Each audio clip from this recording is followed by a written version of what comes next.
power is ours to embrace. Keep it real, keep it loud, let's uplift this place. Gerod on the radio, calling out the lies, bringing light to the dark, keeping hope in our eyes. He's the voice of the people, making changes unfold in the city. You know, yeah, we're reclaiming our soul.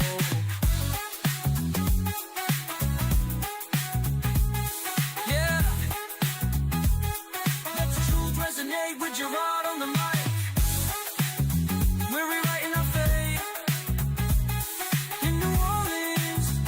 The power is ours to embrace. Keep it real, keep it loud, let's uplift this place. I'm taking over. Yeah, sing it, sing it. Yeah. Sing it, Wick, sing it. You gotta move your head and you gotta go back and forth.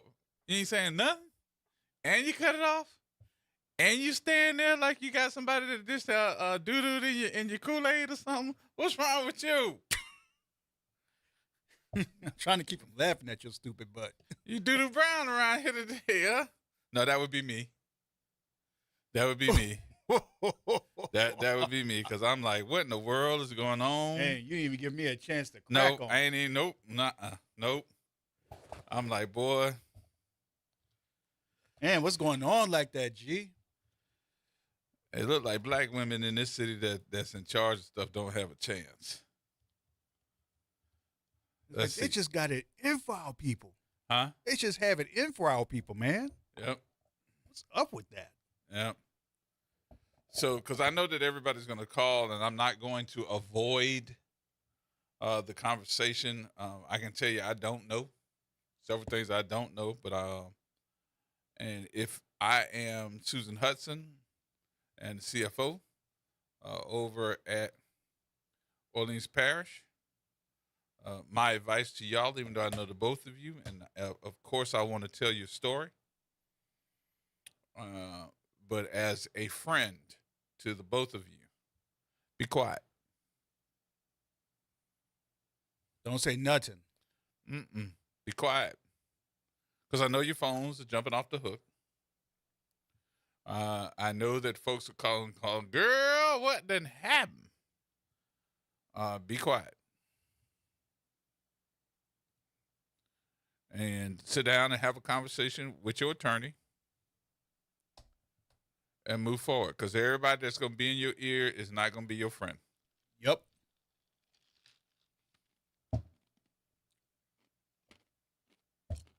Speak of the devil. And there I go. Got you all on the TV. I'm all on the TV too. And you know somebody's going to be a smart aleck and say, well, what about him? They know I ain't run nothing. Yep. So I will tell you this. It does look to me that, and I mean I can say what I want to say because I think it's been a little bit vindictive from the beginning, with them trying to find out what happened, because there were several different issues that they've been looking at, and I can tell you that that's the sheriff's people, but she needed help, and I don't think they gave it to her. That's just my personal opinion. There's nothing that I know. That's just my opinion. Now, do you think, of course I'm about to go there with it, do you think if it was a white sheriff, especially a white woman sheriff, that they would have laid out everything for her and made it much easier to do her job? Of course. Of course. I do think, well, let me rephrase this. I think if it was a male, white, black, whoever, I think it would have been easier. Because I got to tell you, it looks like in this city, it just looks like anything that a black female has been in charge of, they go after. I pray they don't give Michelle a hard time. Oh, she gonna get a hard time.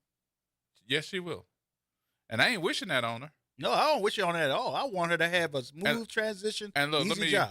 let me throw this out here because I know that somebody will go back and tell her if she's not listening herself.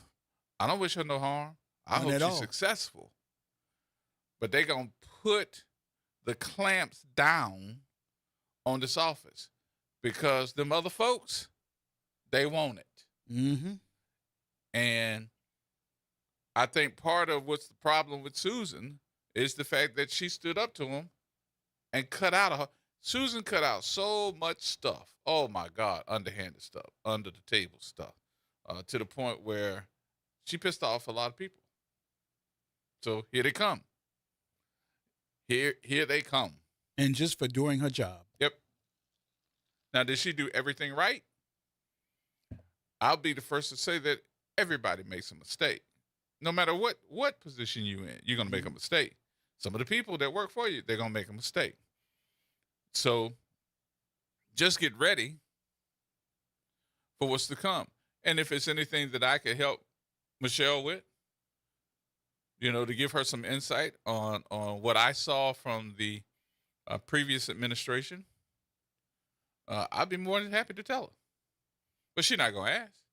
She's going to want to do it herself, which I can't say I blame her. Good luck with that. And I hope that, your team understands who they are. Because I understand who they are. I just ain't said nothing. What I'm going to keep fighting with you for? Not my office. As of a month ago, I was done. You haven't seen me come in here with a green shirt on. You haven't heard me say that I'm going over there to handle this and handle that. You haven't heard that. So no more pulled pork. No more. But we still got that contact. But whatever this is, which we are going to play the Channel 6 story. Because I see that Fox 8 is doing a whole, whatchamacallit. It looks like they're doing a whole program. They look like they're canceling regular programming to do this. But I just want everybody to understand what I think. I'm looking around and saying to myself, it looked like all the black women that ran something in this city is under something. Some type of scrutiny. Why? I guess we'll get that later. Now, can I call the sheriff and ask her to make a statement? Yes, but I ain't that crazy. Because everybody's watching and everybody's listening right now. The only thing that my advice to her and her CFO, because they said the CFO got 20 counts and she got 30. And that is just, don't say nothing. Talk to your attorney and go from there. Because there's nothing that none of us gonna do except try to get the story and spread it around.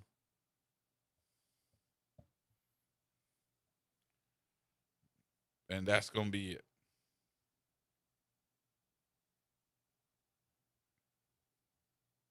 Craziness. You got the story already? You wanna go for it?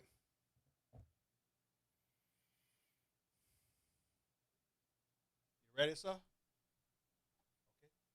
go. But today, I get to honor you and all your hard work.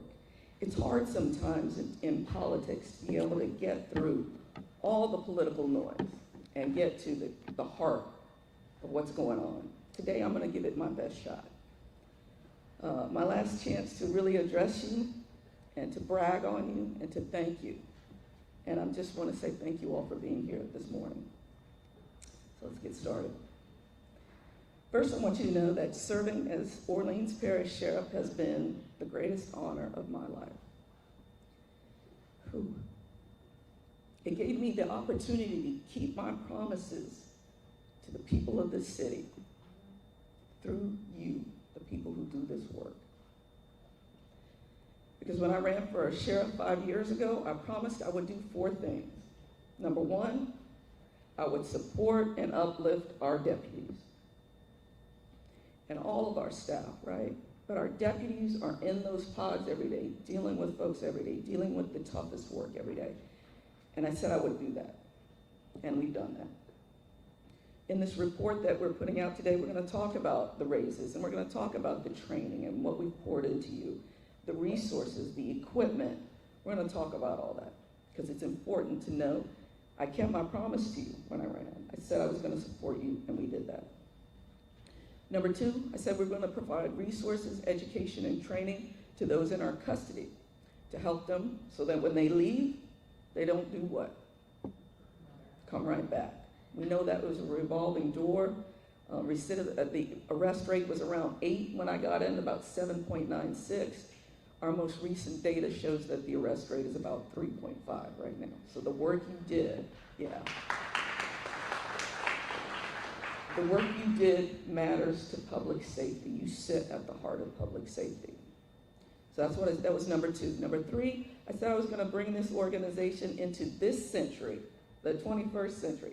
We are now 26 years into this century, but we're just now updating the Orleans Parish Sheriff's Office. And we did that in terms of technology. The most recent technology that just rolled out in the jail is gonna be a game changer for us, and that's new handheld technology and our new 21st century jail management system. But I told you I would do that.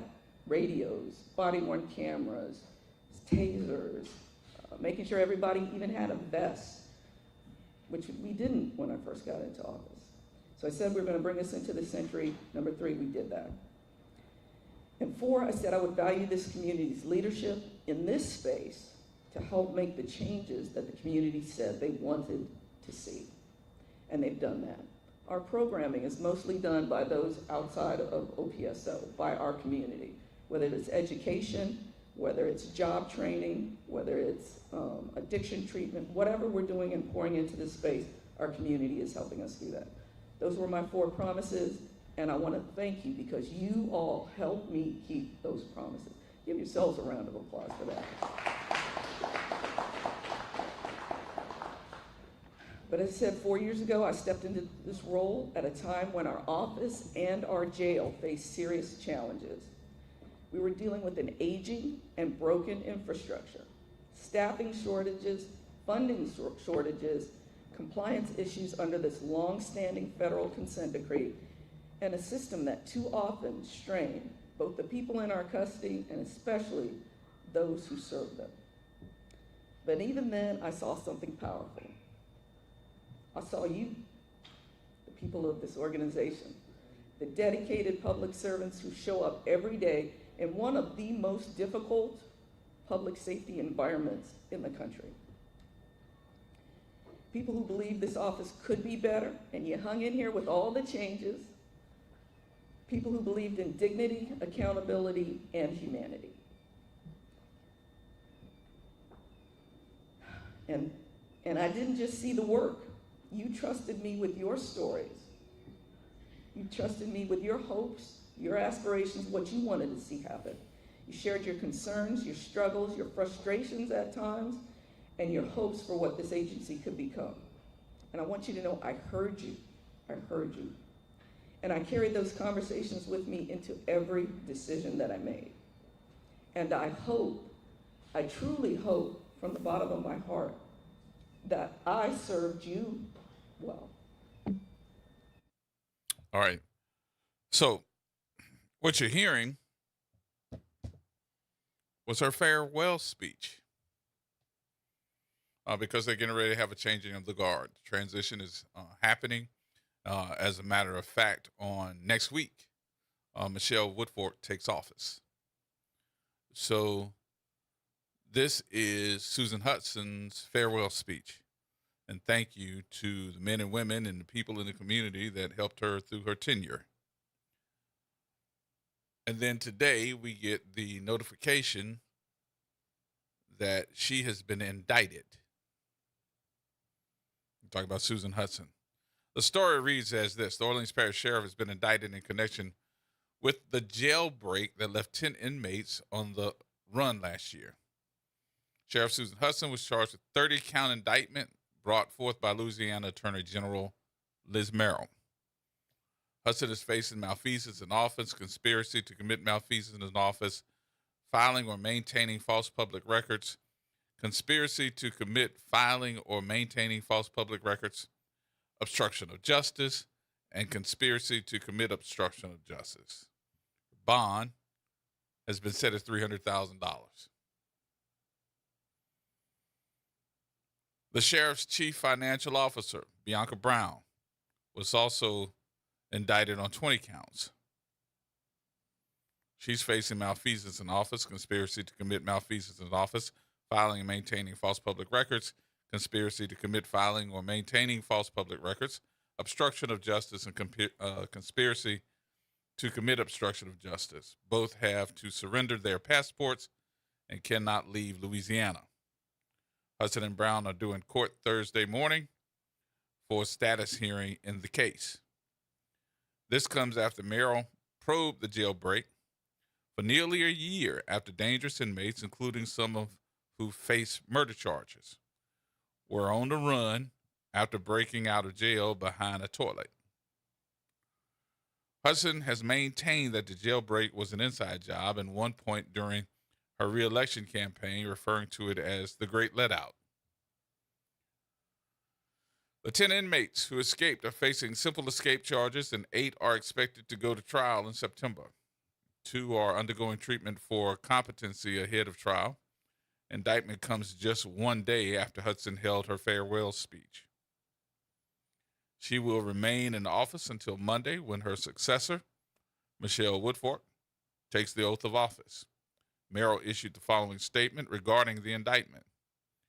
Nearly a year ago, I made a commitment to the people of New Orleans and the people of our state that those responsible for the Orleans Parish prison break would be held accountable. Since that day, through the hard work of my office, along with Louisiana State Police and other many federal, state, and local law enforcement partners, every escapee is behind bars, and others who facilitated and enabled the escape are currently being prosecuted. While Sheriff Hudson did not personally open the doors of the jail for the escapees, her refusal to comply with basic legal requirements and to take even minimal precautions in the discharge of her duties directly contributed to and enabled the escape. As my prosecutors move forward in this case, I continue to have productive conversation with Sheriff-elect Michelle Woodfork on how to improve operations, secure the facility, and build in basic financial oversight that complies with state law.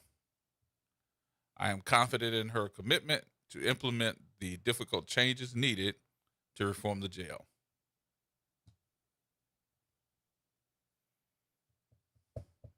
That's her statement, Liz Merrill. I'm trying to figure out, should I make a statement or should I just repeat what's being written? Say what you feel. If I say what I feel, they're going to come get me. They're going to come get you regardless. You know, I'll say this much.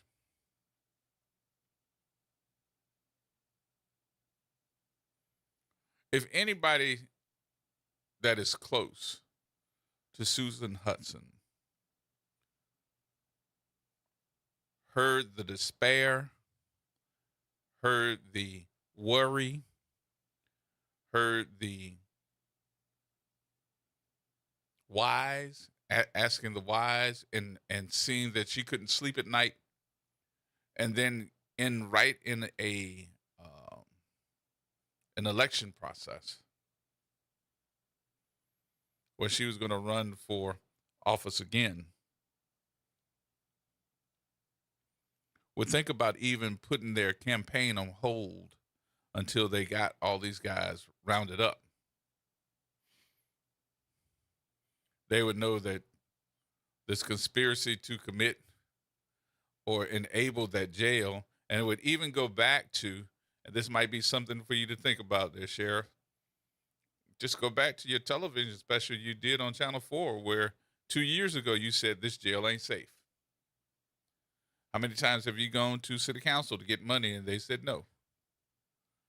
How many times have you asked for a raise for those folks and they said no?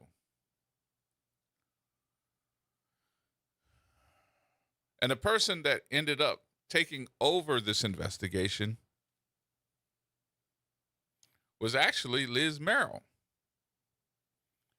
Guess why?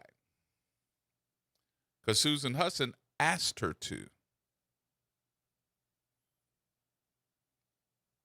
And all of this right now, interesting. And then after you say, I'm going to tell everybody goodbye. The day after.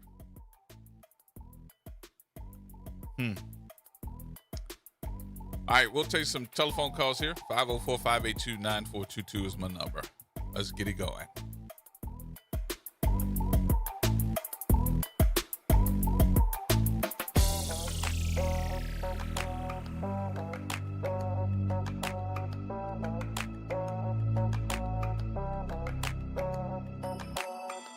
Hello, friend. Tavis Smiley here with a special announcement. You can catch my show at a new time. Weekdays from 1 p.m. to 4 p.m. Same great topics, same great guests, same great conversations, just a little earlier in the day. It's Tavis Smiley, weekdays 1 to 4 p.m. only on WBOK 1230 a.m. What New Orleans is talking about. Looking for a great deal on your next phone? Come see us at your locally owned AT&T store for the latest Samsung and iPhones. Visit us at 3616 South Carrollton Avenue. We have great offers on watches, tablets, accessories, and internet service. Whatever your connectivity needs are, our team is here to help you keep connected. Visit us today at AT&T, 3616 South Carrollton Avenue. Locally owned and proudly giving back to the community. Greetings and salutations. I am Edward B. Coulon Smith, chairman of the board of the New Orleans Regional Black Chamber of Commerce. We'd like to invite you to tune in every Wednesday at 12 noon on WBOK to listen in on Black to Business and be a part of the movement that's going on. Thank you. Transform your bathroom with the beautiful quality of Bath Planet. As a trusted leader in bathroom renovation, Bath Planet has earned the Good Housekeeping seal, a symbol of quality and consumer confidence for over 100 years. Get half off installation or 18 months with no interest and no payments. Whether it's tub replacement, a shower replacement, or a tub-to-shower conversion, Bath Planet makes your custom bath fast, easy, and affordable. Here's how it works. 1. Call to schedule your free, no-obligation consultation. 2. Our design experts come to you with real samples to customize your dream bath. 3. Our certified installers complete the transformation in as little as 1 day. And right now, for a limited time, you can upgrade your bathroom for 50% off installation or choose 18 months with no interest and no payments. But you need to call now. This special offer is only available by calling 800-981-8177. That's 800-981-8177. Call 800-981-8177 right now before the offer ends. Making a difference in the community. WBOK 1230 AM. Here we go. The reality check on WBOK 1230 AM. All right, folks, welcome back. Welcome back. My number 504-582-9422. Thanks to all of our folks taking a listen to us and watching us on Facebook Live and YouTube. Thank y'all so much for tuning in. For all of our folks that's in their car on their way, especially on the West Bank, I'm not just talking about certain areas, but those that are on the West Bank as well as downtown, you can hear us in 2 different forms in your car. You can hear us at 12:30 a.m., or you can tune us in on the FM. What? Yep, at 107.1 FM. And for all of our folks that want to take us with you on your device, You can hear us on Facebook Live. Take it with you on your phone. You can also hear us on YouTube. Take it on your phone. And everybody else done figured out some other places, too, to take a listen to us, and that is the website. So there you go. So And take what's a listen. that address? www.WBOK1230am.com. There you go. Lord have mercy. Y'all, I'm telling you. If I sound a little bit in despair, Perturbed? I'm very disturbed. I'm like, wow. Wow. There's a very somber feeling to the air.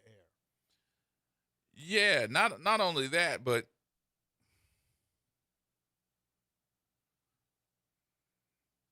I'm pro Susan anyway, because I know where her heart is. And I know we've been in church together at least 150 times in the last year. Together. So I know where her faith is. But to also know that they put these felony charges on Bianca Brown.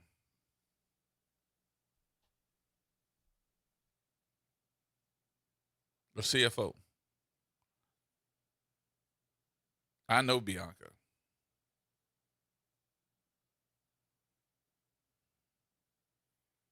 Bianca ain't do no more than what she was supposed to do. So I know that hearing this is got to be something that she's going, I did what?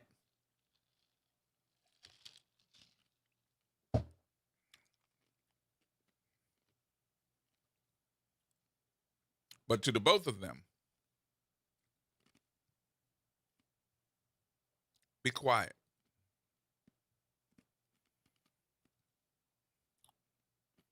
Get your attorney and be quiet. Your day coming. Just get through this first.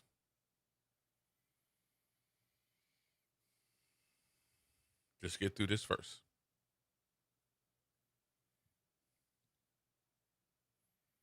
All right, let me talk about some other stuff too, because I was sitting back and saying to myself, y'all got to help me with these conversations because I might sound. You got the other story? Go ahead and play it. Good afternoon. Thanks for joining us on the WWL Louisiana News at 4. I'm Devin Bartolotta, and we begin today's top headlines with breaking news. Just one day after saying her final farewell, Orleans Parish Sheriff Susan Hudson has been indicted. She faces 30 counts, alleging everything from malfeasance to payroll fraud. This indictment was brought this afternoon by the Louisiana Attorney General's office. We're joined now by Sananda McCall with more on those charges that were handed up just a short time ago. Sananda.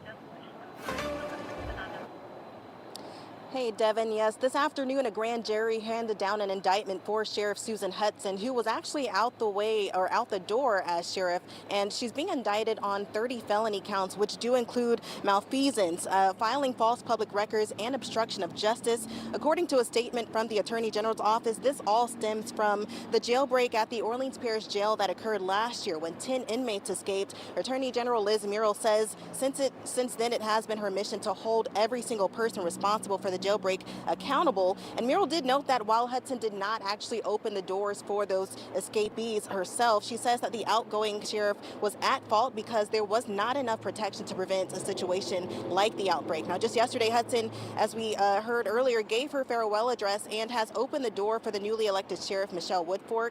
Hudson's bond is set at $300,000. And also, Bianca Brown, who is the chief financial officer for the Orleans Parish Sheriff's Office, she is also being indicted on similar charges, which do include malfeasance and filing false records. We did reach out to the Orleans Parish Sheriff's Office. We have not yet heard comments on the matter, Devin. All right, Sananda, certainly lots more to follow on this story. Thanks so much for your reporting this afternoon. And remember, you can always find the latest updates on this story and all of today's headlines on our website, our free smartphone app, and on our social media pages. All right, we thank Channel 4 for letting us use their audio, and you probably can go to their website and see the video as well. if I sound a little down, I am, because no one wants to hear this. No one wants to hear this. It's been just about a year since that break. And I guess my question is, okay, where are the other sheriffs in the other communities that had these prison breaks? I know one had 8, then the tangible hold break, and I think a couple other breaks. Where they at? They indicted?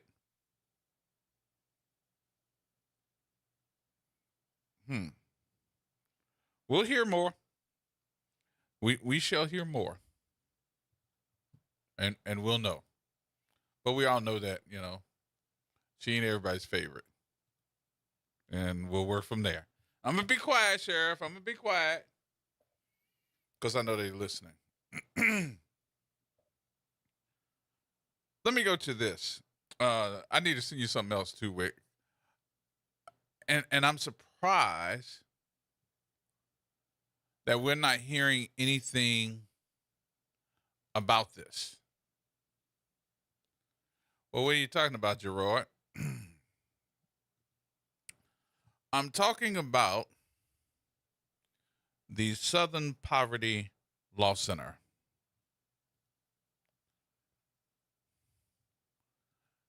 Is anybody paying attention to this? Where are all the leaders? Where are they?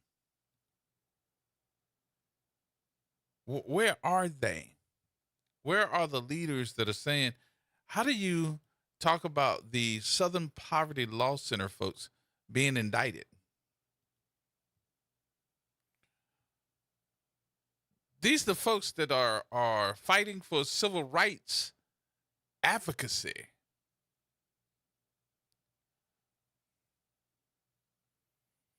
So there was a speech that was made,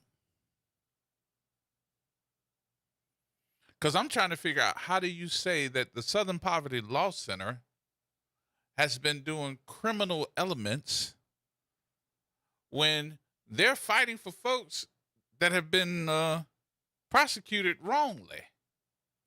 And now you're after the Southern Poverty Law Center? What's wrong with these folks? They're the ones that's supposed to be making sure my civil rights are not trampled on. These are the ones that are saying, hey, we're going to fight for you. These are the ones that are saying also, and bringing up the news, oh, y'all not indicting or trying to find these Ku Klux Klansmen, but yet you're trying to indict me? You got it? Go ahead. Federal criminal charges have been brought by the Trump DOJ against the Southern Poverty Law Center. The government's theory in substance is that the organization improperly used donor funds by making payments to individuals associated with extremist groups, characterizing those payments as fraudulent or deceptive. That framing is no accident, nor is it accurate. It fundamentally misstates the nature of this organization's work. For decades, the SPLC has engaged in monitoring, investigating, and litigating against organized hate, including factions of the Ku Klux Klan. The use of confidential sources within those organizations is not new. It is a recognized and in many instances necessary component of understanding and exposing unlawful or violent activity. To try to recast that work as criminal conduct is not just a significant departure from established practice by our government, it doesn't pass the smell test. And it doesn't occur in a vacuum. The SPLC has a documented history of bringing civil cases that resulted in substantial judgments against white supremacist organizations, judgments that in some cases forced those groups into financial collapse. That work has had real, measurable impact on the ability of those organizations to operate. When a civil rights institution with that kind of record becomes the subject of criminal prosecution on a theory that is at best legally contested, it raises serious questions about purpose and intent. Many legal observers have already noted that the charges as described present substantial challenges on the merits, particularly with respect to proving criminal fraud in the context of investigative and advocacy work that has long been publicly known.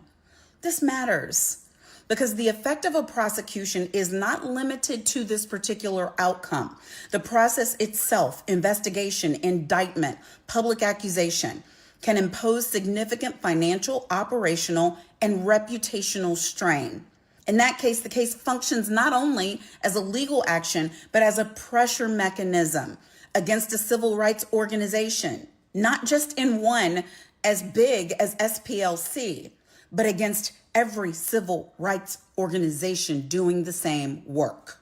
What's at issue here is not simply a set of allegations. It's whether longstanding civil rights advocacy, particularly work that has successfully challenged white supremacist organizations, can be reframed as criminal in order to weaken it, deter it, or stop it. That is a question that extends far beyond any single case, and it's one that deserves very careful attention. Don't be fooled. This is the same people of Project 2025 that have been going step by step, page by page, and checking off every single box of their plan. And this is just a page from that plan. What do you do about it? Speak out. Stand up. Put your money where your mouth is. If you've got a phone, you've got a platform. Say that you will not stand for our civil rights organizations to be attacked. Show that you support them by spreading the messaging of their organizations and supporting their work. Volunteer in local community work from these organizations, whether it is SPLC or the ACLU or the NAACP or the Legal Defense Fund. Do your part. It's going to take all of us, y'all. Can I count you in? I'll be back with more later. Until then, stay safe out there. All right.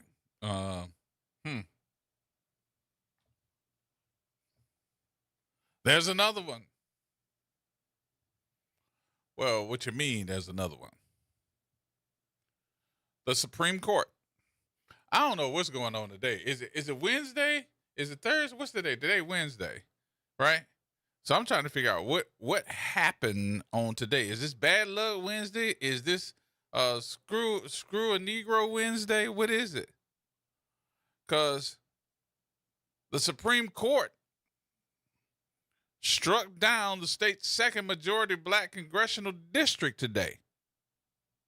A decision that could reshape voting rights and the protections there.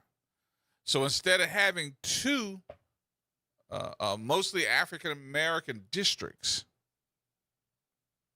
they struck it down and said we only need one. Wow. Miss Anita. Hey, Mr. G, how are you today? I don't know. Y'all, I mean, I'm feeling you at this point right now. I am definitely feeling you right now. What is it? Attack on black New Orleans people? I don't know. It seems like everything is just happening all at one time. General? Huh? Is it an attack on black people in general? Just trying to degrade us and downgrade us for whatever reason? Especially the governor of Louisiana, that no good governor of Louisiana. I heard what he did on the Good Morning Show. On the front porch this morning. He was on the front porch this morning, right? I had to turn it off. How he gonna take out the judges? You getting rid of their seats, but yet you're gonna have these white folks come in and take those seats. How does that work?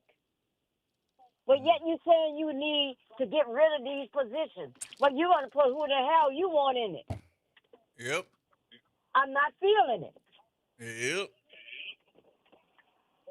So I've been upset about the state of Louisiana, and now this stupidness with Trump. He's already stupid for what he's doing to the NAACP and all these other organizations that he trying to get rid of, and with the trying to indict the sheriff, the ex-sheriff. For what? For her doing her job? It wasn't no fault of hers. If Orlando Morel would have gave her that money when she was asking for it, and that red bottom, no good, whatever his name is, J.P. Morel, would have gave her that money to fix the place up, they wouldn't have escaped. Well, you know that. I probably know that, but I'm still saying, why don't they know that? Because they're ignorant. A bunch of ignorant old white folks sitting up there want to be the boss of every damn thing. I'm sorry, G, but I am so disgusted with the system of Louisiana. Disgusting. Down to the people in St. Bernard Parish, the evilness they're doing down there. Ain't that interesting? They refuse to take money from the government to better people in violence. When that port come down here, they refuse to accept the money. Well, you sound angry. I am. Because I'm sick of their politics, their foolishness. I am so sick of it. Yeah. It's going to be interesting to see what happens in the next couple of weeks. But we'll see. You know what? I believe God's going to intervene for these people, these black people that's being mistreated like that. I believe God's going to intervene for. Yeah. But that's what I'm afraid for. Right. For God to intervene for them on their behalf, because getting angry is not getting no results. I just don't see how they made the decision to indict the sheriff and her CFO. And call it malfeasance or any other adjective that they can call it, when none of us are really thinking in how we are looking at these escapes that have happened in other prisons across this state. That's number one. And then number two, to tell us that the sheriff wasn't prepared for this, da-da-da, when we had one of the biggest terror attacks that the city and the United States has seen on its soil right here in New Orleans. And all these folks are asking questions about that. And we find out we weren't prepared for that too. And no indictment is coming in that sense. People died on this one. Yes. So, several people died on that one. Yep. So did you do everything you're supposed to do to protect the citizens? No. No. That's a bunch of bull crap, man. They're just trying to find every little nitpick they could think of to get rid of black people so they could be in power. They're just nitpicking at every little tiny thing. Things that are not even concerning them, not even true. Some of it probably ain't even true. What could a sheriff could have done to prevent that? She would have known. If they would have fixed the thing up like she's been asking for this money when she first came on, and believe me, I've been listening to you all. Right. When she first came on, she's been asking for that money to fix the jail up ever since she got in there. Nobody answered her. Nobody came through for her. But now that Helena Morero in there, she's out the office. Now they want to indict her. That's bull. That is bull. Yeah, it's interesting. So here we go. All right, Miss Anita, let me take my break here. I appreciate your call, dear. Thank you much. All right. You're welcome. I'll talk to you later. Enjoy your day. All right. All right, y'all. We got to take a break. We'll come back with more. Get your calls in. 504-582-9422. There's more coming up.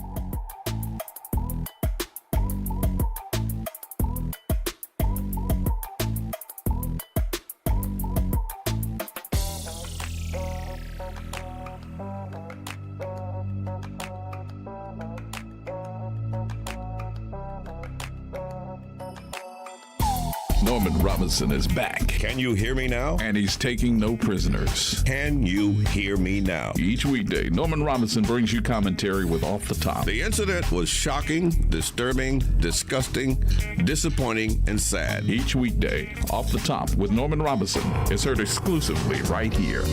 It's Off the Top with Norman Robinson on WBOK 1230 AM. City Park is where to go when you don't know where to go. Turn towards the city center and start walking. Before long, you'll end up where you belong, at the heart of the city, New Orleans City Park. Stroll along the reeded marsh, wander through the sculpture garden, rest and recharge beneath ancient oak trees. This is where your spirit goes to grow. It's in our nature to yearn for nature. NewOrleansCityPark.org, heart of the city. A careless driver can change your life in an instant. Do you know what to do or who to call? If you've been injured in a motor vehicle accident and do not have an attorney, call Auto Accident Help Desk for a free consultation. We can answer all of your questions and estimate the potential value of your case. Call Auto Accident Help Desk and connect with an expert personal injury attorney. Call 800-269-4524. 800-269-4524. Don't worry how to handle your medical bills, lost wages, and pain.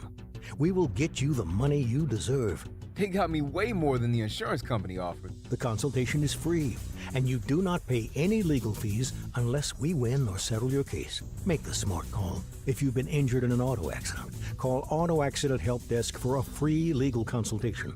Call 800-269-4524. 800-269-4524. 800-269-4524. If someone asks, Yeah! let them know you listen to WBOK. Here we go! The reality check on WBOK 1230 AM. All right, folks. Welcome back.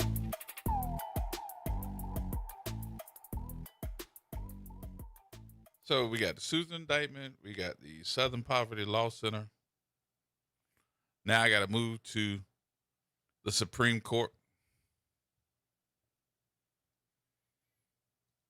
Because the Supreme Court basically told you all and everybody in the Louisiana area, screw you Negroes. Because the U.S. Supreme Court struck down the state's second majority black congressional district. A decision that could reshape voting rights protections in Louisiana. They were like, nope. Nope. And the decision to me was one of those that you had to ask, huh? What you had to ask, Gerard? Huh? Gerard, you got that? You got the story?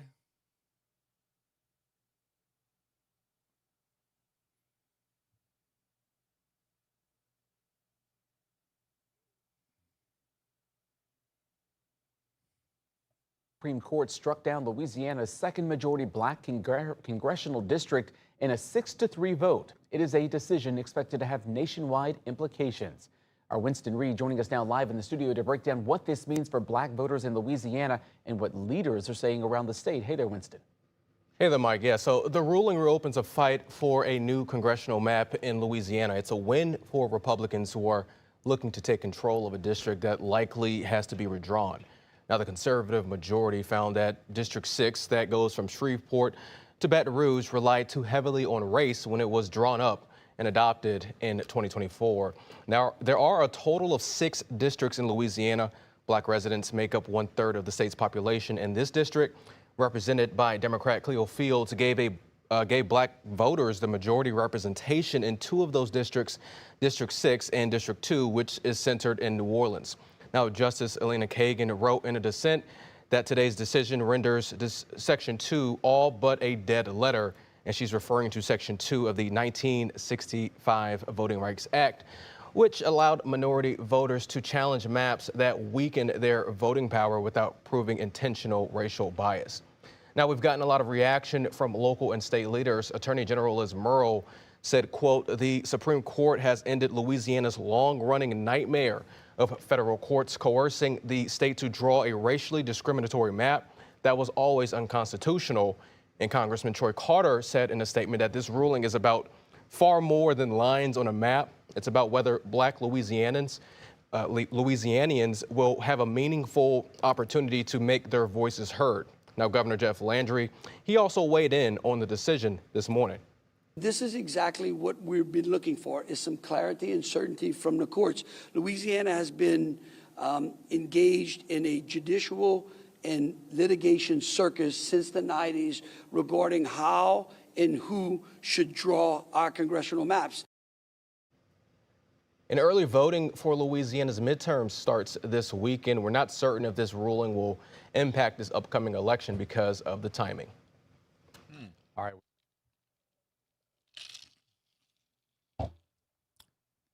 So that's courtesy of Channel 4 as well. Thank you so much for allowing us to use your audio to explain to the people what has just happened.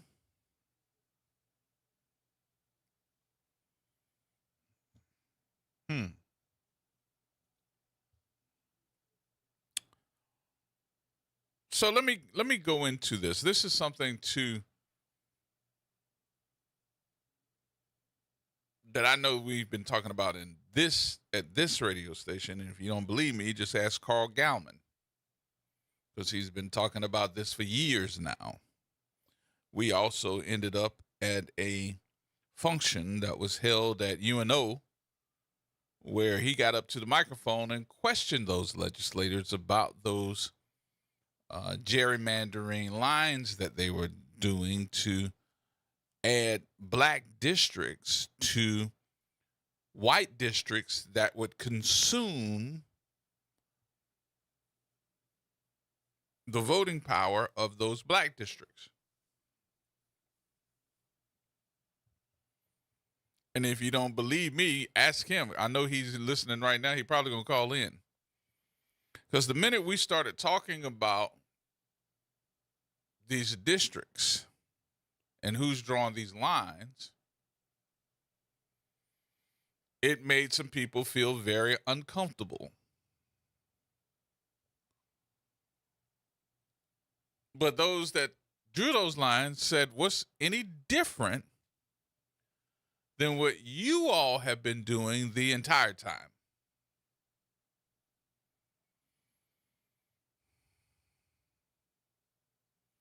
So what does that mean? We have used and heard the word gerrymandering so much because there were districts that were black populated, that those folks that wanted to have some type of recognition to get into office would draw those lines 200 and 300 miles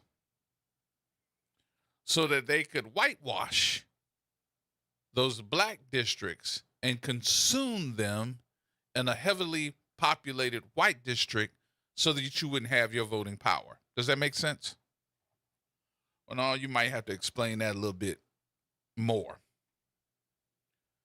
The black district area where there could be a voting block of black population was consumed in areas where those lines would reach down and combine those black areas within the populace of a highly populated white area.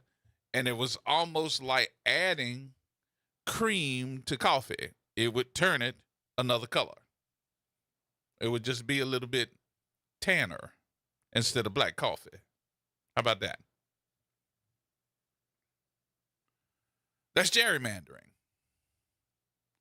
When you would have to involve drawing district lines hundreds of miles so that you could consume a black populated area so it wouldn't have black populated voting rights. It wouldn't be Democratic. It would be Republican mostly because you're consuming that area and putting it in that vote. So, of course, when we started talking about what's legal, what should be representation, the representation we thought we were going to get was we should have more than one black area or district that represents the populace that's African American. Oh, this ended up going to the Supreme Court. Well, this is what we get today. They say no. You need to go back and redraw those lines. Don't think that this is the end of this. Because now we're getting ready to see, especially in Congress, who's really going to be representing who. We're really getting ready to see a fight. And who's running for this congressional district area. And I'm talking about the area that is now occupied. By who, you say? Troy? Watch.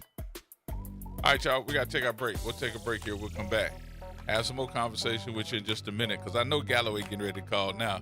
Galloway probably on a 40, so y'all get ready for this one.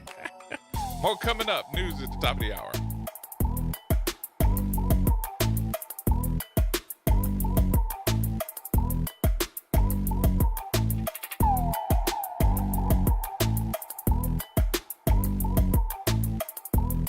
From the campus of Xavier University. Yeah. WBOK Go and Equity Media Station. I'm Bree Wood with BIN News Now. Governor Ron DeSantis is rolling out a new congressional map that boosts Republican-leaning districts, leaving just 4 Democratic seats, mostly in South Florida and 1 in Central Florida. Equal Ground's Black Executive Director, Genesis Robinson. Any attempt to redraw maps mid-decade is a violation of our Constitution, and they should listen to the will of the voters. Voting rights groups say the plan violates Florida's Fair Districts rules. The Civil Rights Memorial Center in Montgomery, Alabama is hosting a traveling exhibit honoring Emmett Till and his mother, Mamie Till Mobley. The immersive display explores Till's 1955 killing and its role in sparking the civil rights movement and will remain on view through August. And Lizzo is reclaiming the B word as empowerment with her next album set for June 5th. The singer says the project centers confidence and self-love, with the lead track dropping May 1st. Get BIN News Now on demand 24/7 on the iHeartRadio app.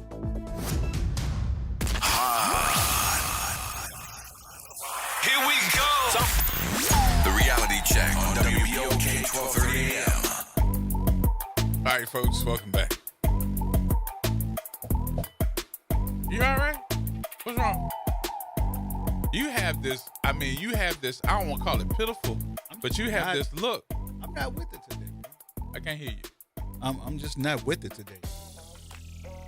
I don't know if I'm with it now, because I'm looking around and saying to myself, number one, it's been a long day. Yep. Number two, all the bad news that's coming out in the news and politics that mainly affects us. And I hope all of us are paying attention. I'm tired of it, because all this could have been avoided. If you just would have got your asses out there and voted for the right person, we wouldn't be going through this right now. You brought this on yourselves. You brought this upon us. I'm talking about the people that didn't get out and vote, or the ones that voted for that fool, because you didn't want a black woman in the White House. Well, one thing that I see, and I'm not even going to go to the level of president yet. One of the things that I do say, I want to stay in the state just for a minute. Oh, and with Landry too. I could have avoided that. I see that this office and his appointment of Liz Merrill has been one of those appointments. Now, listen, if that's what somebody wanted and that's what they voted for, I can't help you. But I do have an opinion, and I keep seeing all these different opinions that are coming out, and these different bills that are being written up, these different indictments that are putting forward. I think somebody really needs to check the record to see who's winning and who's losing, because I keep seeing the state being shut down.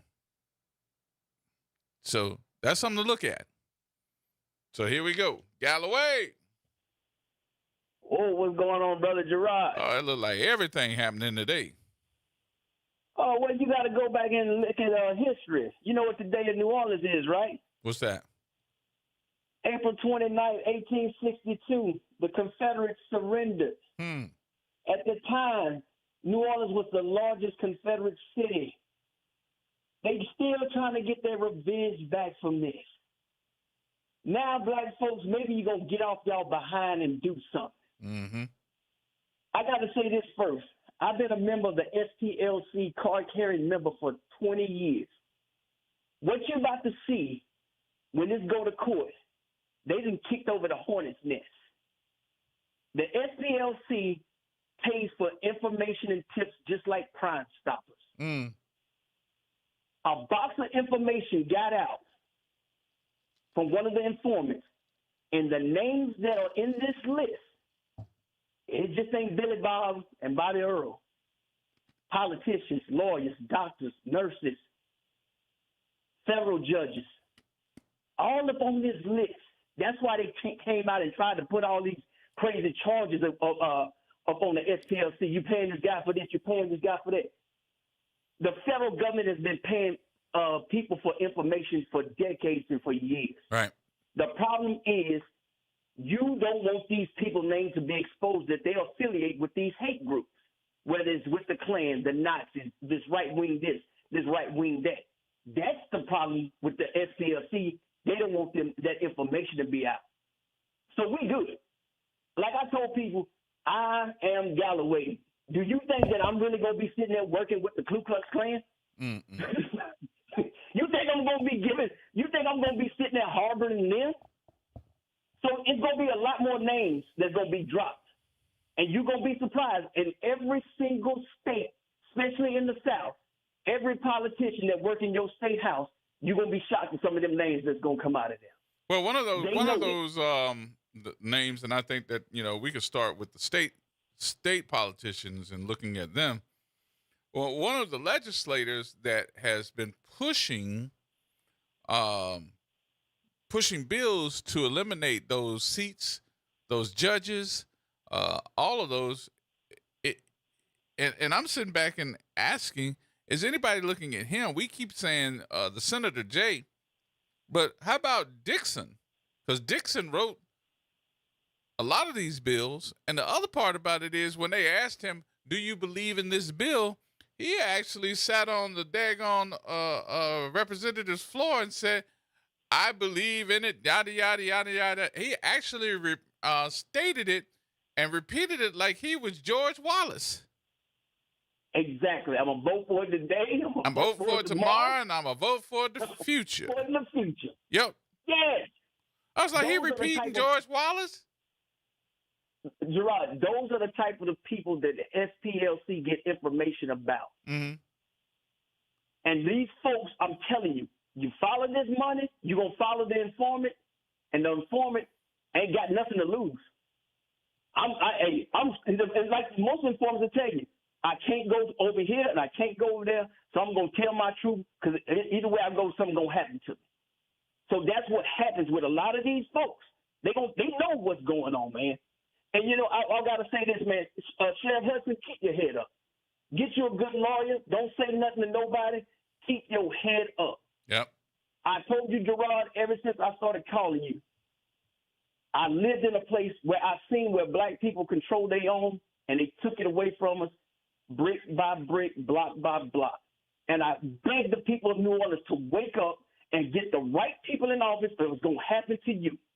One of the most intimidating people in politics is a strong black woman. Sheriff Hudson, you're a strong black woman. Don't let these folks run your name through the mud and think it is over with. Fight these folks legally in court. Have your stuff together. I'm telling you, I have no black representation in Austin. That's why I still vote in Orleans Parish. Mm-hmm. And I beg y'all folks to get off y'all behind. We ain't going to win with 11% voting because the mayor of New Orleans don't care. You putting out a statement. You are not going up there to that House floor and the state and put your name on that red card and talk about what's being done to black people. If you ain't doing that, I don't want to hear you. Mm-hmm. I don't need your support from the sideline. I don't need your little $5 donation. I need you to get up there and go to that state floor and tell these folks you took away that map because it was for black people. We don't want revenge. We always wanted equality. Y'all scared scared to give us an equal starting position with you. You mean to tell me those 4 districts that are not black, they wasn't made to create power structure for white people? I know they were. Right. They drew those maps for those 4 districts, and they said, and the Civil Rights Voting Rights Act number 2, all it did was give us a chance to win. Hell, these folks don't even want us to give us a chance. And it's not just going to stop in Louisiana. Well, you know what they say, though, Galloway. You know, the best time to kick a man is when a man is down. Yes. Look, they got the right fool in the White House. They got the right Jim Crow Supreme Court. And black folks in the South, we won't vote. So 3 things just right in their favor, especially when it comes to the state. So how you going to sit there, early voting starts Saturday, and tell them your vote map is no good? Then this Jeff Landry talking about we need at least 24 hours. Bro, early voting starts Saturday. Yep. What are you gonna do? Null and void that? Like you doing Calvin's position? Like you doing these judges down here? You know what, Gerard? I really believe it will not hit some of these black folks until we got to walk through a sign that says colored and the other sign says white.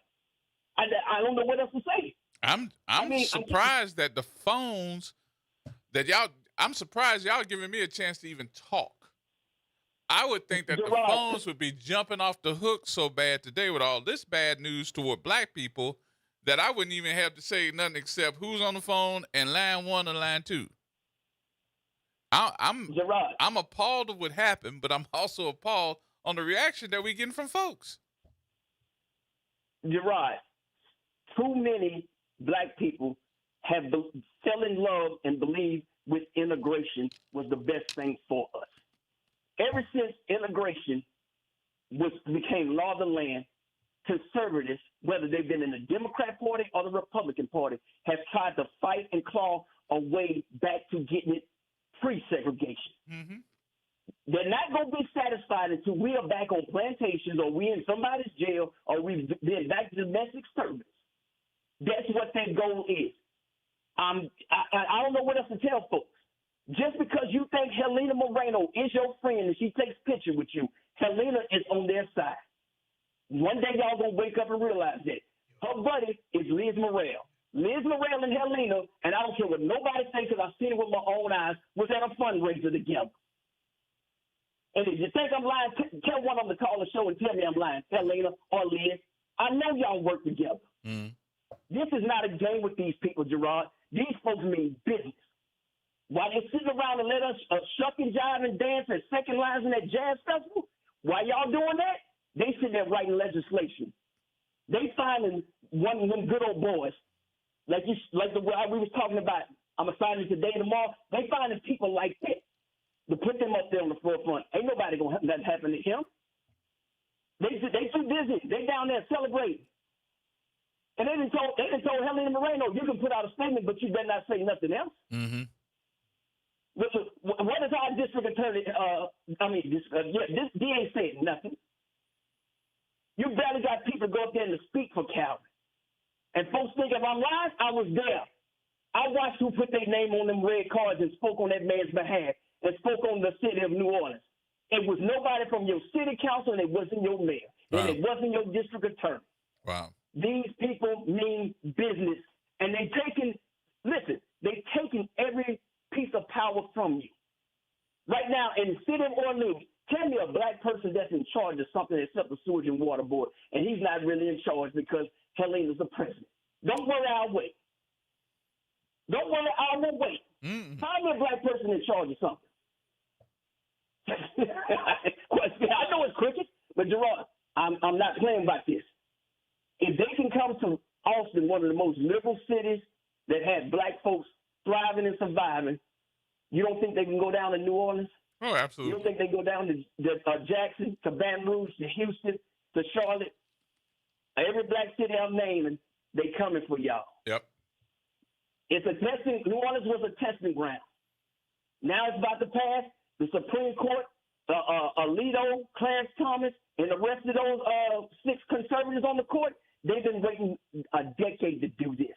Wow. They had to find the right case. They had to find the right state, and they had to find the right people to bring it up there to them.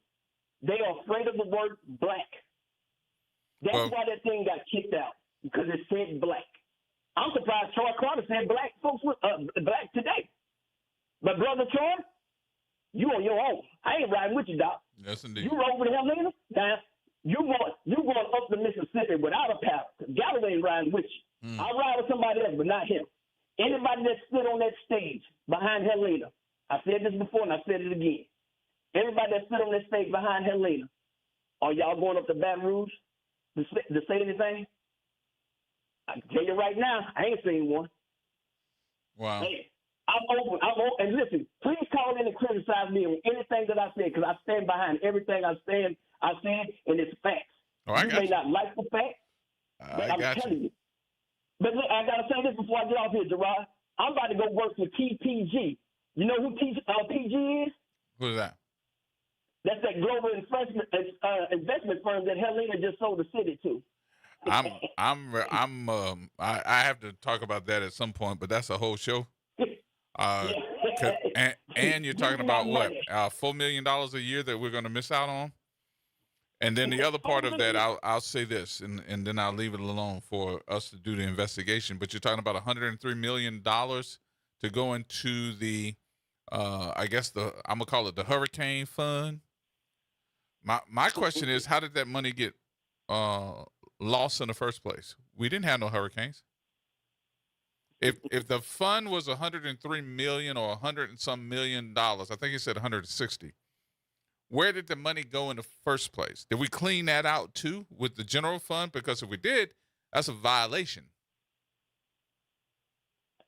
Somebody broke some city ordinances. I'm gonna get off here when I say this. It went for her surgery. Goodbye. Goodbye. I'll talk to you later. Yes, indeed. That man funny. I don't even know why we talk. No, sir. All right, we got the one, the only OT on the phone with us. Hey, sir. Hey, man. Well, first of all, thank you, man. As always, if it's a hot topic that concerns our community and really all people, you address it with depth, and other stations won't touch it in many cases, and especially if it's controversial, if it relates to black folk. You and WBOK and the Tribune are always on point. Now, this is, you said something earlier that got my attention, that why aren't more people concerned? Why aren't your lines lit up? And I think the reason why we live in a time, and I think your caller said it earlier, so the reason why we live in a time where these things can happen is because the time is right, the ingredients are right, the type of leadership is right. The malaise amongst black people and in terms of turnout and voting is right. And then the actions in many cases, Gerard, folk may want to talk about it, but the actions in many cases of many leaders have set the table in this country right now, and that's where we are. So, and elections have consequences, period. Mm-hmm. You know, I've had a lot of people calling me about stuff happening in the legislature saying, well, what we going to do? Well, who? You know, when there was a chance to be we, the we didn't concern them. And it's just like when something then all of a sudden comes to your doorstep. Black folk in this city, this state, this country, in many cases, they feel like they've been let down by black leadership, by leadership that looks like them, and they're just not inspired. They don't seem to understand that leadership matters, leadership that comes from your community matters, and leadership that looks like you. All aren't bad. Right. I think it is, and I think you put it when you talked about why aren't your lines lit up? Because guess what? If it was the other way, the other stations that cater to the other people, those lines would be lit up. There would be a sense of urgency and action. But our folk, in many cases, disenchanted, beat up. They feel like they've been let down, not just by Republicans, but by Democrats. And I'll do some breaking news for you right here. This is probably the first time when I take a look at our own state Democratic Party and how Democrats have toed the line between Republicans and Democrats. And then I've had Democratic officials introduce me to people in other parties about endorsement. this is probably the first time in history where I'm seriously thinking about being no party or joining another party. And I think people feel like that, Gerard. I've heard more people say that in the last 6 months than I probably heard all my life, that they just don't want to be a part of a party because they don't feel that they're getting their worth in as a Democrat or anything else. So no party affiliation is best for me. So think about it. Black men got beat up and chastised by Kamala Harris's campaign and Barack Obama because they didn't say we turned out enough and we didn't back Kamala enough. Well, we did it in 90%. I thought 90 was a pretty good score. You know, coming up, I'd have loved to get 90 in everything. But it was so easy to pick on black men that you saw how they beat us up, even though we supported the system 90%. But then no one talked about the movement to support black men, who the CNBC economic report says black men are being left out of the economy in 2024. The Brookings Institute report in 2022 said black men and boys face obstacles and racism in every social institution. 85% of the organizations that came before, when I was on the council before the budget committee for 4 years, 85% of those organizations didn't have a black man at the table. So it is easy to condemn us in many cases, but not to rally around and support and come together to support. So, you know, elections have consequences. People are seeing that right now. And I think we're at a time in a period in history where, hey, folk, in many cases, folk get what they worked for, and we're getting it right now. Well, I'm gonna put it a little bit Negro-ish. I'm just thinking that black folks that have some type of knowledge of the politics that go along with these legal decisions that are being made are punking out. Oh, I'm not calling that radio station because I don't want nobody to hear my voice. I know they're going to know who I am. Oh, I ain't going to say nothing because I got my contract. This has become a society where it's me, and forget about you. When really, when you're forgetting about that one person, you're actually forgetting about the entire culture, nature, and race of people that are depending on you to step up on their behalf as well. Well, you know, look, they say until it comes to their doorstep, their house, their political position. I mean, you know, I'm going to leave it alone because there are too many people. I have people, black folk, who listen to your show and to go back and complain about what I say to their masters. Well, you know we get that every day. And they do that to you every day. They specifically listen, whether Gerard or Oliver Thomas or Troy Henry, you know, or Jeff Thomas or someone who has didn't disparage anybody, but they sit by the door to go back to tell the master, guess what they're talking about? Right. Guess what Gerard? And they're supposed to be leaders. They're supposed to be business people. They're supposed to be elected officials. Yep. So right now we're dealing with what in many cases we've earned and what too many think that we deserve. And this is, but I'll go back to what you said. This is an historical time. More folk, if nothing else, ought to be want to talk about it, understand it. May not be able to do anything about it, but Lord knows your antennas ought to be up because we're here right now. Yep. Thank you, good brother. Bless you too, man. Thank you, OT. Appreciate you always. Thank you, my big brother. All right, we got more coming up. We got to take a break here. Tamika, Leon, everybody hold on. We're coming right back. I got to take my break. We'll come back, have our last few minutes here. More coming up.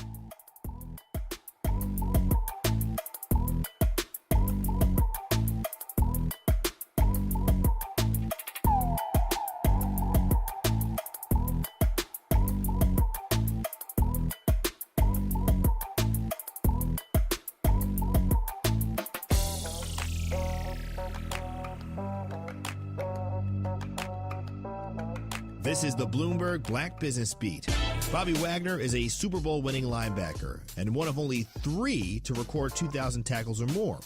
But even though he's super talented on the field, he knew when he entered the league that football was just one part of his journey. football was going to be a really big avenue for me, and football was going to be something that made me wealthy, but I knew it wasn't the end goal. Instead, Wagner has put the wealth and access football has given him to use in the world of business. One of his most recent big investments didn't take the longtime Seattle Seahawks player too far from home. He's recently bought himself a stake in the WNBA's Seattle Storm. I've been connected with Seattle for a long time, and I've watched the Storm. The Storm's been doing their thing for a really, really long time. So not just like from a championship perspective, but when you're in the city, they do a lot of good in the community. Wagner's part of a growing number of current and former players that are moving into the ownership ranks. I'm Bloomberg's Justin Milliner on the Black Business Beat. It's deck days at Lowe's, and the savings are stacked. Right now, pros get 15% off all in-stock composite decking from top brands like Trex, TimberTech, and Decorators. Plus, get a free DeWalt 20-volt max 5-amp-hour battery when you buy a select DeWalt tool. The deck's stacked in your favor with brands pros trust. Our best lineup is here at Lowe's. Valid through 4/22 while supplies last. Selection varies by location. Liberty Mutual customizes your car and home insurance. And now we're customizing this ad for your morning commute to wake you up, which could help your driving. Science says that stimulating the brain increases alertness. So here's a pop quiz. How many months have 28 days? What gets wetter as it dries? What has keys but can't open locks? If you don't want to hear the answers, turn off this Liberty Mutual ad now. 12 months, a towel, piano. Enjoy being fully alert. Liberty, liberty, liberty, liberty. It's Off the Top with Norman Robinson on WBOK 1230 AM. A question once whispered at the edges of American politics is now being asked out loud, across party lines and across the entire globe. What in the hell is going on with President Donald Trump? In recent days, Trump's rhetoric has taken a bizarre, more volatile and dark turn.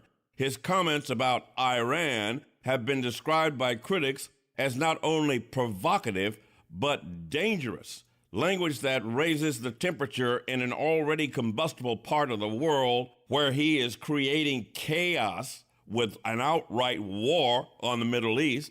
At the same time, a disturbing and deeply unusual public feud has erupted between the president and Pope Leo XIV. After the leader of the Catholic Church warned against what he calls a delusion of omnipotence, the president responded with a personal attack on the Pope. This is not normal diplomacy. It is something entirely different. And the concern is no longer confined to the president's political opponents. Quietly, and sometimes not so quietly, members of the president's own party have begun to signal discomfort, even alarm. And when allies start choosing their words carefully, it often speaks louder than critics ever could. Moreover, there are the optics. President Trump posting surreal images of himself cast in religious garb in a scene symbolizing an act of healing, seeming to emulate Jesus Christ. Now, let me be absolutely clear. Questioning a president's mental fitness is serious business. It should never be done lightly or weaponized for political gain. But neither can this be ignored when patterns emerge, when rhetoric escalates to the extreme, when judgment appears strained, when behavior invites not just criticism, but real concern. In spite of what some Trump supporters seem to think, the presidency is not a stage for spectacle. It is a test of steadiness, composed decorum and restraint, and most of all, clarity under pressure. The presidency demands discipline, not drama. And make no mistake about it, when drama begins to drive a president's decision, the country pays the price. So is Donald Trump crazy like a fox, or just plain crazy? This is Norman Robinson, Off the Top. The This is Monica Pierre along with Sally Ann Roberts Daybone, co-host of Your Power is On. Tune in Sunday mornings from 7 to 8 a.m. for music that feeds the spirit. Get your Sunday on. Right here on WBOK 1230 a.m. and WBOK1230.com, the station you listen to all day long. Welcome to Chemical of the Month from the Community Scientist and Rise St. James. This month's focus is polycyclic aromatic hydrocarbons, or PAHs, formed when fuels like oil, gas, wood, or trash are burned. These chemicals can enter the air we breathe and settle into our soil and water. Many PAHs are known carcinogens, adding to the health burdens faced by communities living near industry. Learn how to protect your health at risestjames.org. Calling all Dillard University alumni near and far. It's time to come home to the Oaks. May 7th through May 9th, we're bringing the Blue Devil spirit back together, honoring milestone classes ending in 1s and 6s, and celebrating the legacy, the culture, and the connections that make Dillard unforgettable. Don't miss your chance to reconnect, reminisce, and relive the magic. Visit dillard.edu/reunion for details. May 7th through May 9th. The Oaks is calling, and we're coming home. Making a difference in the community. WBOK 1230 AM. Here we go. The reality check on WBOK 1230 AM. Man, oh man, oh man. You know what would have brightened me up and made me laugh if it had happened? If that chair would have went down? Only you. Only you. Yeah, I'm really having I don't know if I should just consider this a bad day. Is this personal? Like I said, I am just not feeling it today. Yeah. Let me go to the phones. Maybe somebody can cheer me up a little bit. Tamika. Hello. What you say? How you doing? I'm so upset I didn't took my wig off. Oh no, I took mine off too. I'm so upset I didn't took my wig off. I said, oh no, I don't need nothing holding me down, because what I got to say, I need our folks to get it together, to wake up. It is time. Baby, you got three things. I mean, I just heard what you said before you came back on air. And like you said, at this point, you know, they have a strategy. There's a strategy going, you know, and I don't know what it's going to take for our folks to wake up. I promise you, Gerard, every day I say to myself, I wish WBOK can reach this entire city. I really do. You know, I know you guys have the Facebook platform. Of course, you know, you have the radio station, but I just don't feel like it touches enough of us, because there are more of us out here than what we realize. But like you said, where are they? Are they scared to call in? What's going on? Where's J.P. Morrell? Where's the outrage? Where's Jason Williams? Where's the outrage of what's going on with them rewriting the map, you know, the congressional map and Supreme Court, the ruling? You know, where's the outrage? What is it going to take for our folks? And I heard OT, but I forget the gentleman's name before OT. I don't know. I think you call him Pop. But like he said, well, what the ones who are not doing anything, the ones who are not going out to vote, the ones who are sitting on their behinds, or they just want a second line. Yeah, I love Frankie Beverly Mays, and I love, you know, enjoying Super Sunday and things like that. But we got bigger things to worry about right now. You know, there's schools closing. You know, a school that was rated 8+. These kids out here striving, trying to do the best they can in an area where they would expect for these kids to fail. That has closed down. They're now trying to move them to Kennedy. Then we have the situation with Calvin Duncan. You know, now we got them trying to redraw the congressional map when voting starts on May 2nd. And Sheriff Hudson gets indicted today? Yep. When are we going to realize? And what hurts my heart, and you know I speak with so much passion. I do. You know, I voted for OT. I felt OT. I understood what he was saying. I got it. I understood it. And I wanted him to win because I know how much he cares about our city. I'm not saying Helena Moreno doesn't, but what I'm saying is, Mr. Gerod, if we look back, and I've been challenging my peers in my age group to take a look. Prior to the civil rights movement, you can go look it up. It's there. It's all they have to do is do Wikipedia. Prior to the civil rights movement, there was a Ku Klux Klan member by the name of David Duke, who was a Democrat, a proud Democrat at that time, who is now considering himself Republican. If y'all don't think that some of those Republicans who was racist are still in the party, doing their bidding, pretending that they're for the people, I'm a proud independent, and I've been an independent for some years now. Why? Because I just feel like there's the stragglers that's still in the Democrat Party who claims to want change. And it brings me back to Helena Moreno. I have nothing against this lady. I know she's done some good when it came to the willows in the east. But I will stand by what I said because it's something about the way I was raised. I can look people in their eyes and I can read them. You know, I don't need to know about what's going on in her household, if she's a lesbian. But what I do know is I feel as though this mayor should have fought more. Putting up a post on Instagram ain't doing it, baby. Because that's all I'm seeing. Oh, no, this is wrong what the Supreme Court did. You are our leaders. You represent New Orleans. You guys should be going out there with Gary Chambers to the state, to Baton Rouge to fight, not just posting on Instagram. And JP Gary Morrell, don't even live here. and he does not even live here. Correct. JP Morrell, you're one of us, sir. You're one of us. Well, okay. However we want to play it. He looked just like my mama's side, you know, and I'm proud. I'm proud of my mama's side. We all come in different shapes, colors, and, you know, whatever the case may be. Okay, I'm going to let you have that one this time, but, Well, you know, it is what it is.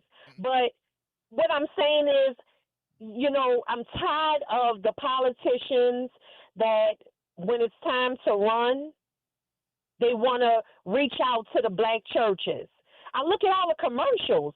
Every doggone commercial, every commercial that's on TV, for the most part, it caters to trying to get the eye of the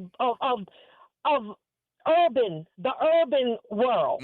I got to tell you something, and I hope that everybody is paying attention to this because next week, well, is it this weekend or is it next week? I got to look at my dates here because I keep forgetting what day it is. We're getting ready to go into May where there is an election. And I hope that the Democratic folks are paying attention because you won't be able to vote. If you're a Democrat, you cannot vote. I'm an independent, and I have been one. If you're since independent, you can vote. I came back home. If you're an independent, you can vote. If you're a Republican, you can vote. But these are going to be separate elections, and if you're a Democrat, you can't vote. Yes. I'm just tired, and, you know, I'm tired, but I'm not giving up. I don't want to. I'm sorry. You know, I have strong men in my family. I have strong brothers. I have strong uncles. My grandfather worked for UNO for years. You know, for years, making pennies. But he still took care of them 6 kids. He bought a home. There is no excuse out here. You know, our people, many, many years ago, prior to the 60s and probably still times in the 70s and even time today, they just doing it a little different. They're not spraying water holes on, you know, putting people down with water holes and sicking dogs on them. Now they're putting elbows in your neck. But I don't want to hear that we tired. I don't want to hear that, we feel like this party has let us down. Baby, Our people was let down for 400 years. But they still got up there and fought. They still got water holes down. They still got dogs biting on them. They still had to walk everywhere. We ain't never had nothing. We still had to go to the back door to eat. Just because we have some fundamentals that are in place that looks a little better, it does not mean that we need to give up. No. It doesn't mean we need to give up, because the day we do, and I say this every time I come on the radio, Gerard, my grandfather used to say, history can always repeat itself. You can get so comfortable, and baby, it can switch up. In clangery, because that's what I call them, clangery and morale, oh, they got an agenda. But what kills me with these folks, and it ain't just white folks, them mega blacks, the white folks, the Hispanics who are delusional, who think these people want to help them. The bottom line is they're hypocrites. Mm-hmm. You're hypocrites. Morale, you're hypocrites. Clandry, you're a hypocrite. Because if you truly, truly wanted change and you wanted to see justice and you wanted to see things, I don't know what it is you guys are looking for, then you would be doing what you need to do for your constituents. You wouldn't be taking up for a pedophile who's making fun of the Pope.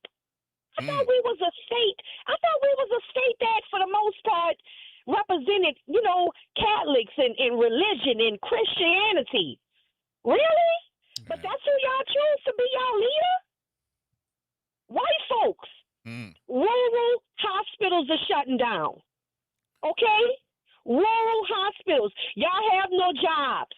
Y'all have no money. There's nothing coming in for y'all. Why do y'all continue? Why? Because of hate? Because y'all, baby, let me tell you one thing about black people. Black people, we can go to this one house and get red beans, this one house and get white beans, that one house who got pork chops. We're going to make it. You guys are struggling. You guys don't know what to do. We've been fighting for all our life. My ancestors, my grandparents, they've been fighting all their life. Please understand. Y'all thinking y'all choosing hate? Y'all not hurting us? We not thinking about y'all? But you got to remember something, though, Miss Tamika. You got to remember something, and this is something I think we don't take in consideration, and that is your era, my era, probably the same. We probably understand stress. We understand struggle. We understand these new generation of folks that are out here. They don't understand that, and they haven't been taught. They don't understand. They don't understand. And they haven't been taught. They have no clue. So they just worried about getting their cell phone fixed. They worried about getting their iPhone fixed. It's stupidity. And I wish that we had, like I said, more to where we can reach more people, because you guys are all I listen to. If I'm not listening to y'all, I'm listening to my playlist. I got my playlist. Forget the radio. Because I still feel as though that played a lot, as far as the trash that's on the radio. It played a lot. And I'm not old. I love hip-hop. Mm-hmm. My dad was 1980 graduate. He had me 1980 as a teenager, so I grew up on hip-hop. Right. But the garbage that's on the radio, because it's garbage, they want to talk about popping pills, popping mollies. You got a generation of druggies. They don't even realize the hardships of what it comes for being an addict. They think it's fun. They think it's cute. It's sad. Yeah. It's sad. All right, Miss Tamika. Let me get these folks on. But I love your passion. I love your passion, and keep it up. Don't let nobody take it down to another level, because you sound like you fed up. I'm fed up, but I'm not giving up. But all of us should sound like we're fed up. But we also got to come up with a plan. So. We do have to come up with a plan, and just like OT said, and that's who I voted for. Nothing against Helena. I appreciate what she did for the Willows. Mm-hmm. But my thing is the fight, the passion, but being able to go and stand up for your constituents, not just post on Instagram, but be able to say, listen, this is not right. You can't do this to us, and we're not standing for it. Well, everybody on Facebook loving you because they're trying to figure out who that is. You on Facebook? I am, and my family. Plus, my Aunt Joan, she's on now. She's listening. I'm sure she's about to call my mama. Them 71, I know Miss Jones people, too. they calling everybody. Miss Jones was at my birthday party too. So I know she was. She asked my mama if I was going, but I take care of my mom, and I wasn't leaving her that night. But I was there in understand. spirit. I already know Auntie Joan cut up. Yep, she had fun. All of us had fun, but Miss Jones been a friend of mine, not only just on Facebook, but she's been a friend of mine for a long time, and I really appreciate her. So, but thank you, Yeah. my dear. I appreciate you too. I love y'all, and I appreciate y'all, and everybody that calls in. We have to reach these kids. We have to reach more people. We got can't it. give up, y'all. Thank you, my dear. Appreciate you much. All right. All right. Thank Bye-bye. you. Bye-bye. Hey, Ron. What up, G man? What's going on with your big money? Oh man, trying to be. Look, first shouts out to the Fatherhood Roundtable as well as the Hippie Newton Gun Club. The reason why one of the reasons why we are at where we are at right now is because our people don't know the difference between intelligence and the ability to articulate. Just because somebody sound good, right, and it may sing good or whatever, it doesn't mean it makes moral sense, should I say.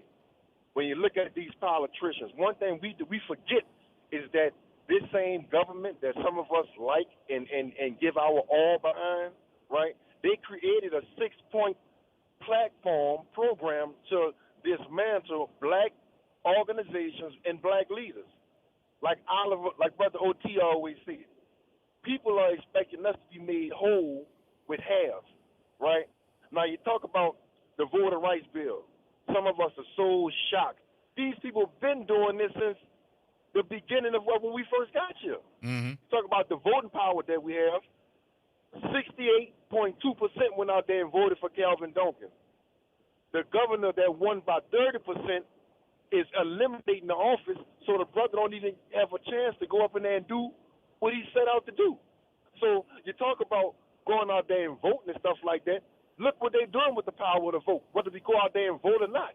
So one of the things that I think that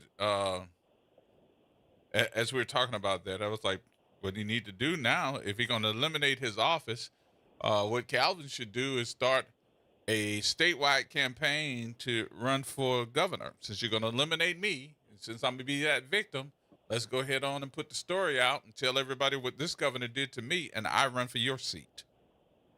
That's true too. However, with this system, just like when I called yesterday about that brother, I was a little, nice, but we gotta remember, they put that brother in that situation with sabotage number one, because they're gonna always make it seem like we are incompetent, which is why Sheriff Hudson is in a predicament that she's in. The only reason why they're attacking her is because she's not an insider. She was an outsider.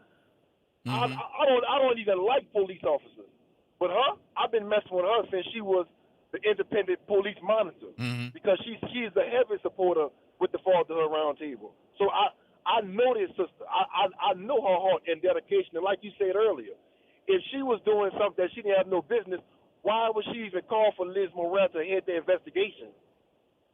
And she did. Thank you.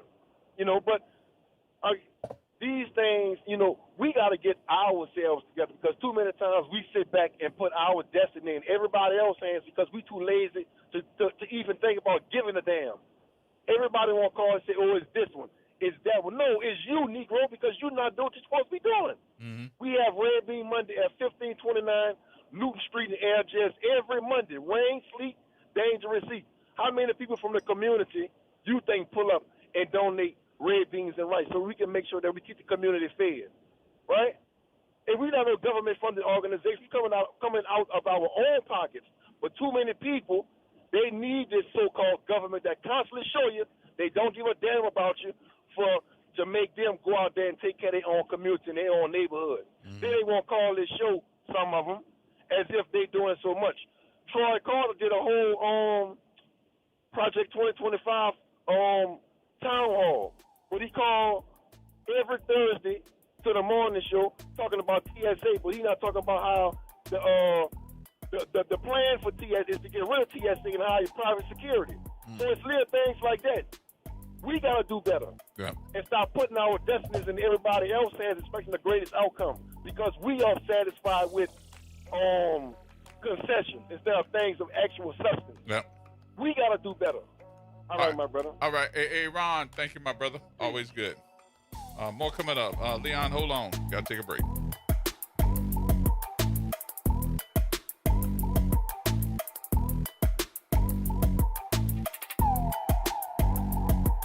AURN News. Well, if you are renewing your passport this summer in D.C., you may want to take a closer look at what's staring back at you, because there's going to be the President of the United States. The State Department confirmed it will begin issuing limited edition passports featuring a portrait of President Donald Trump on the inside cover. His second inaugural photo, signature in gold, superimposed over the Declaration of Independence. The passports will be the default option at the Washington Passport Agency, though Americans who want a traditional design can still request one online or at other locations. Officials are framing this as a commemoration of America's 250th birthday. Historians say it's a break with a global precedent. No sitting U.S. president has ever appeared inside a passport, and no foreign nation puts its current leader on there either. For those keeping count at home, yes, this marks roughly the 10th government item that Trump has put his name on or face since returning to office. For AURN News, I'm Ebony McMorris. Hi, I'm Leo Jackson, host of Sunday Gospel here every Sunday morning, 5 a.m. to 7 p.m. and 12 o'clock till 2 p.m. You don't want to miss this move of God. It happens only on WBOK. You listen to all day long. City Park is where to go when you don't know where to go. Turn towards the city center and start walking. Before long, you'll end up where you belong. At the heart of the city, New Orleans City Park. Stroll along the reeded marsh, wander through the sculpture garden, rest and recharge beneath ancient oak trees. This is where your spirit goes to grow. It's in our nature to yearn for nature. NewOrleansCityPark.org, heart of the city. Interest rates and inflation are out of control. Is your credit card debt also out of control? It's time to resolve your debt and take back control for a lot less than what you owe. If you have $10,000 or more in credit card debt, then you need to call us right now. Debt Fix Pros can significantly reduce the amount you owe, and you could be debt-free faster than you think. I knew we had to do something. Our debt was growing. It was getting out of control, and we just didn't know what to do. We saw an ad for Debt Fix Pros. We called, and they showed us how fast they could get us out of debt. It really was amazing, and now we're back in control. Call now, and we'll show you how easy it is to fix your debt. The call and consultation are free. Call Debt Fix Pros right now at 800-311-5977. That's 800-311-5977. 800-311-5977. Uptown, downtown, wherever you are, keep it locked in to WBOK. Here we go. The reality check on WBOK 1230 AM. All right, folks, welcome back. Welcome back. Leon, you still with me? Did we lose Leon? Leon. Hey, he's on hold so long. Probably so. Leon, you can call me back if you can get it in the next minute. 504-582-9422 is the number. I was and still am disturbed about a lot of stuff that happened today. And most of the major news is about black people in the state of Louisiana.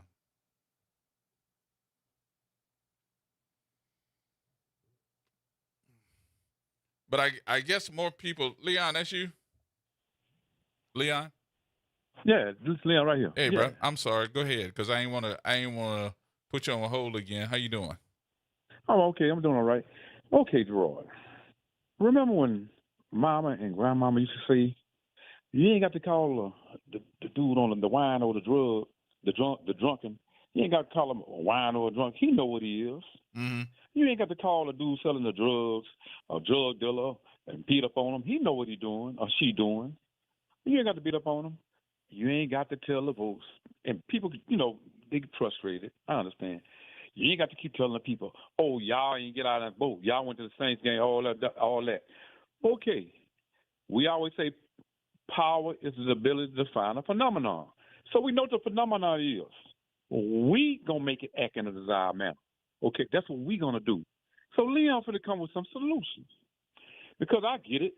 Because I have confidence they going to get out there and remove some of these knuckleheads that we don't want in there. They going to do it because they hurting worse than us right now. But what we going to do? They don't want to hear this, Gerard. They scared of it. They don't want to hear it, but it's going to take some sacrifice. Y'all, I'm going to give y'all one of the rules. We know we got to get out of it, but we understand now. Number two, go back in the day. They try to diminish back in the day, the civil rights era and those eras back in the day. They try to diminish and talk down over it. And, that was back then. Gerard, what they need from us, especially in New Orleans, they need us. They need our dollars. Everybody, start today, right now. Please stop spending your money with some of these people.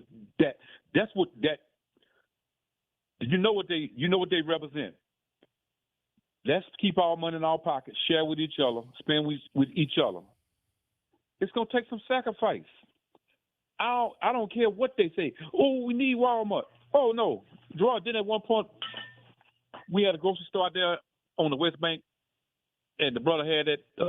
They had opened but nobody supported it. Remember that? Mm-hmm. Okay. So y'all start. If you don't want to go that far, because I know you got to eat, throw your food. Start there. Send a message. We can do that here. But New Orleans has always been New Orleans has always been the example for everything in the country and the world. Come on, y'all. Keep your money in your pockets.